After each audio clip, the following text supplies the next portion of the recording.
സദൃശവാക്യങ്ങൾ അധ്യായം 23. നീ അധിപതിയോടുകൂടെ ഭക്ഷണത്തിന് ഇരിക്കുമ്പോൾ നിന്റെ മുമ്പിൽ ഇരിക്കുന്നവൻ ആരെന്ന് കരുതിക്കൊള്ളുക. നീ ഭോജനപ്രിയനാകുന്നുവെങ്കിൽ നിന്റെ തൊണ്ടയ്ക്ക് ഒരു കത്തി വെച്ചുകൊള്ളുക. അവന്റെ സ്വാദുഭോജനങ്ങളെ കൊതിക്കരുത്, അവ വഞ്ചിക്കുന്ന ഭോജനമല്ലോ. ധനവാനാകേണ്ടതിന് പണിപ്പെടരുത്, അതിനായുള്ള ബുദ്ധി വിട്ടുകളക. നിന്റെ ദൃഷ്ടി ധനത്തിന്മേൽ പതിക്കുന്നത് എന്തിന്? അത് ഇല്ലാതെയായി പോകുമല്ലോ. കഴുകൻ ആകാശത്തേക്കെന്ന പോലെ അത് ചിറകെടുത്ത് പറന്നുകളയും. കണ്ണുകടിയുള്ളവന്റെ അപ്പം തിന്നരുത്, അവന്റെ സ്വാദുഭോജ്യങ്ങളെ ആഗ്രഹിക്കുകയും അരുത്.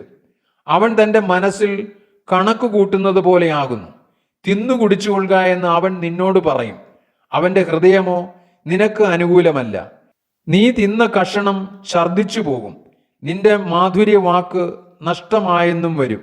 ഭോഷൻ കേൾക്ക നീ സംസാരിക്കരുത്, അവൻ നിന്റെ വാക്കുകളുടെ ജ്ഞാനത്തെ നിരസിച്ചു കളയും.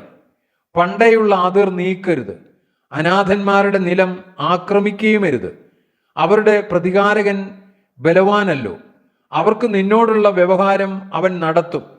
നിന്റെ ഹൃദയം പ്രബോധനത്തിനും നിന്റെ ചെവി പരിജ്ഞാന വചനങ്ങൾക്കും സമർപ്പിക്കാം. ബാലന് ശിക്ഷ കൊടുക്കാതിരിക്കരുത്, വടികൊണ്ട് അടിച്ചാൽ അവൻ ചത്തുപോകയില്ല. വടികൊണ്ട് അവനെ അടിക്കുന്നതിനാൽ നീ അവന്റെ പ്രാണനെ പാതാളത്തിൽ നിന്ന് വിടുവിക്കും. മകനെ, നിന്റെ ഹൃദയം ജ്ഞാനത്തെ പഠിച്ചാൽ എൻ്റെ ഹൃദയവും സന്തോഷിക്കും. നിന്റെ അധരം നേർ സംസാരിച്ചാൽ എൻ്റെ അന്തരംഗങ്ങൾ ആനന്ദിക്കും. നിന്റെ ഹൃദയം പാപികളോട് അസൂയപ്പെടരുത്. നീ എല്ലായ്പ്പോഴും യഹോവ ഭക്തിയോടിരിക്കുക, ഒരു പ്രതിഫലമുണ്ടാകും നിശ്ചയം. നിന്റെ പ്രത്യാശയ്ക്ക് ഭംഗം വരികയുമില്ല. മകനെ, കേട്ട് ജ്ഞാനം പഠിക്കുക, നിന്റെ ഹൃദയത്തെ നേർവഴിയിൽ നടത്തിക്കൊള്ളുക. നീ വീഞ്ഞു കുടിക്കുന്നവരുടെ കൂട്ടത്തിലും മാംസഭോജനപ്രിയരുടെ ഇടയിലും ഇരിക്കരുത്. കുടിയനും അതിഭക്ഷകനും ദരിദ്രനായിത്തീരും.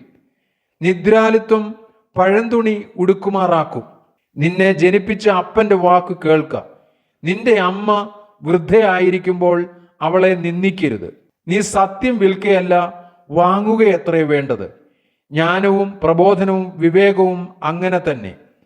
നീതിമാന്റെ അപ്പൻ ഏറ്റവും ആനന്ദിക്കും, ജ്ഞാനിയുടെ ജനകൻ അവനിൽ സന്തോഷിക്കും. നിന്റെ അമ്മയപ്പന്മാർ സന്തോഷിക്കട്ടെ, നിന്നെ പ്രസവിച്ചവൾ ആനന്ദിക്കട്ടെ. മകനെ, നിന്റെ ഹൃദയം എനിക്ക് തരിക, എൻ്റെ വഴി നിന്റെ കണ്ണിന് ഇമ്പമായിരിക്കട്ടെ. വേശ്യാസ്ത്രീ ആഴമുള്ള കുഴിയും പരസ്ത്രീ ഇടുക്കമുള്ള കിണറുമാകുന്നു. അവൾ പിടിച്ചുപറിക്കാരനെ പോലെ പതിയിരിക്കുന്നു, മനുഷ്യരിൽ ദ്രോഹികളെ വർദ്ധിപ്പിക്കുന്നു.